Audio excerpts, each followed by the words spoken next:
Live from Fargo and serving you on TV, online, and on the go. This is Valley News Live at 5:30.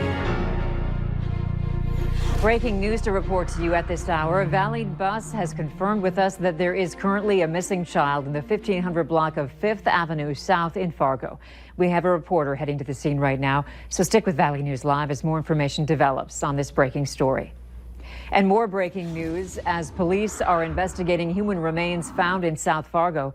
They say on Thursday, August 22nd, human remains were found near the river in South Fargo, and now detectives are working to identify them. At this time, no further information is being released.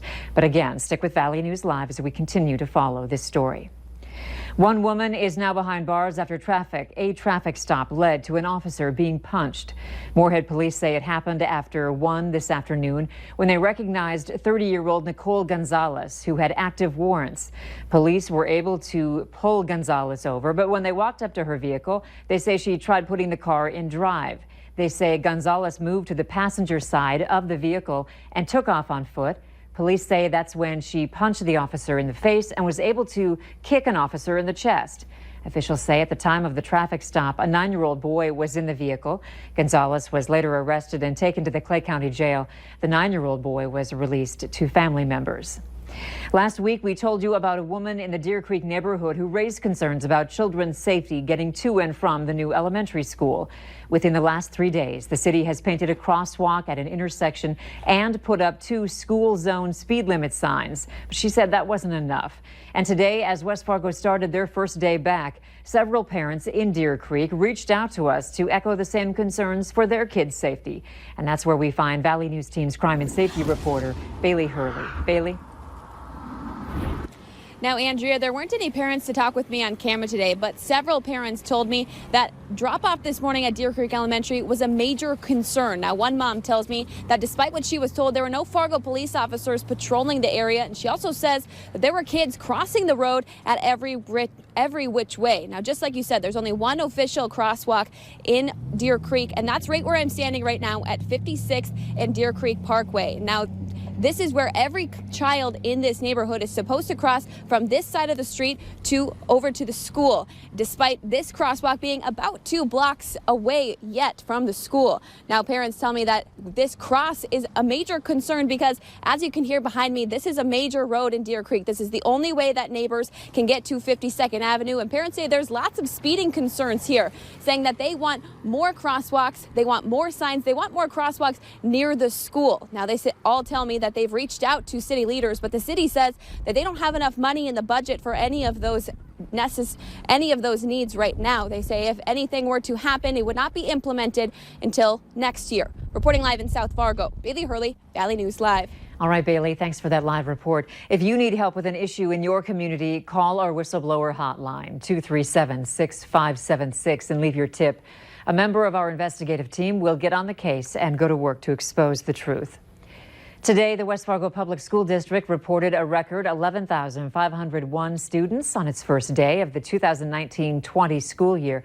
That's an increase of more than 400 students from the previous year.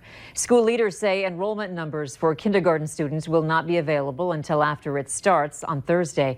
For the first day of school in 2018-19, West Fargo Public Schools reported an enrollment of 11,081 students.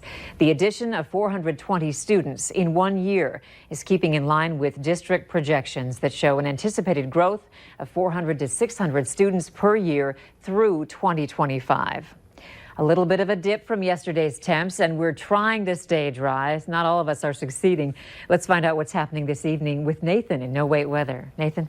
Yeah, Andrea, we're seeing those splash and dash showers moving across the area this evening, but outside of those showers, it's windy for us, especially south and west of Fargo. Look at our Dakota Magic Sky Cam at this hour. You see that tree there shaking in that wind, and the camera shaking as well. Those clouds moving pretty quickly along the horizon, and that wind, of course, is a player for all of us. Look at some of these gusts. As I said, in our western counties, a 36-mile-per-hour gust in Jamestown, a 40-mile-per-hour gust in Devils Lake, a 28-mile-per-hour gust in Fargo. 31 miles per hour in Wahpeton, Sisseton a 33 mile per hour gust. And these winds will stick with us for the rest of this evening. But of course, look at that radar. We see just some scattered shower activity, one of the heavier downpours there just south of Detroit Lakes near Pelican Rapids, and then right along 94 near Valley City north of Jamestown. Again, these are very small and moving quickly, so again, they'll be splash and dash, but we are tracking, Andrea, a drier forecast in the days ahead. I'll break down what we can expect for the rest of the week coming up here in a couple minutes. All right, thanks, Nathan. And make sure you have the Valley News Live Storm Team weather app so that you can keep up with the weather anytime, anywhere. You'll get the latest forecasts and conditions so that you can plan your day.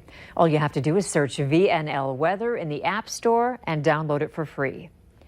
Authorities in the Northern Valley are asking for your help finding a man who failed to register as an offender. Police say Charles Marcus Lambert III has failed to register. Lambert has ties to Grand Forks and also the Spirit Lake Reservation. Charges are currently pending for failure to register. If you have any information regarding where Lambert is, you can call Grand Forks Police. That phone number is 787-8000. A 47-year-old woman is facing a criminal vehicular homicide charge after a man was found dead in Polk County. Deputies say Friday afternoon they got a report of an assault on the 20,000 block of 420th Avenue Southeast. When they arrived, they found 52-year-old Jonathan Sundquist dead. Deputies now tell us 47-year-old Beth Rose Windus has been arrested in connection with the death. They originally told us a woman was found at the scene and was arrested for driving while intoxicated. Deputies confirm with us Windus was driving the car that hit and allegedly killed Sundquist. A family-owned honey farm in western North Dakota burned to the ground, resulting in millions of dollars worth of damages. Bowie's Honey Farm in Montreal County caught fire on Saturday. The fire released gallons of product from their plastic holding tanks, forcing it to flow onto the ground throughout the property. Honeybees now swarm around where their hives once stood. Brian Bowie says he plans on rebuilding the family business. I'm a pioneer, first generation, and I have multiple generations following up behind me, and they rely on me for, they're going to take this over and they want to come run it, and I just can't give up now. If you are interested in helping the Bowies, you can check out their GoFundMe page, which is right on your screen right now. 3 people survived after the pontoon they were riding in went over a dam in Wabasha County, Minnesota. Authorities say it was luck that the group survived the ordeal over the weekend. A 4th person jumped off the pontoon just before it went over the dam and swam to shore. The 4 people hopped on the boat after dark, just 100 feet from the dam at Lake Zumbro. According to the sheriff's office, the driver didn't see the 55-foot drop until it was too late. And all they did was basically rode it down. And they're lucky they didn't flip. When you hear that everybody was okay, it really makes the day go a lot better. Darkness and alcohol were contributing factors, according to the sheriff's office. The driver was arrested and released after the incident. The county attorney is now reviewing possible charges of DUI or boating while intoxicated. Minnesota wildlife officials are taking steps to curb a fatal brain disease among the state's wild deer. Today, the Department of Natural Resources announced 2019 deer season regulations aimed at limiting the spread of chronic wasting disease. The agency plans to expand hunting opportunities and bag limits in areas where the disease has been found in wild deer. Authorities say harvesting more deer will result in fewer deer in lower densities, reducing chances of the disease being spread. Another step involves a ban on deer feeding in 18 counties in southeastern and north central Minnesota, and a continued feeding ban in 6 central counties. The DNR also is limiting movement of deer carcasses. Mid-America Steel in Bismarck will be closing October 31st. The company owns locations in Bismarck and Fargo. Bismarck manager Ken Auden says the Fargo location will remain open, and it has offered employees the opportunity to relocate to the new facility in Fargo. The president of Mid-America Steel says the expanded capabilities of the new Fargo facility is the reason the Bismarck location is closing. Prince's estate will take over management of the late rock star's studio complex near Minneapolis. Graceland Holdings, which runs Elvis Presley's tourist attraction in Memphis, Tennessee, had been operating Prince's Paisley Park in Chanhassen as a museum since October 2016. Prince's oldest sibling, Sharon Nelson, says the family will manage Paisley Park because the contract expires at the end of September. She says the family is not unhappy with Graceland Holdings or making the decision because of economic reasons.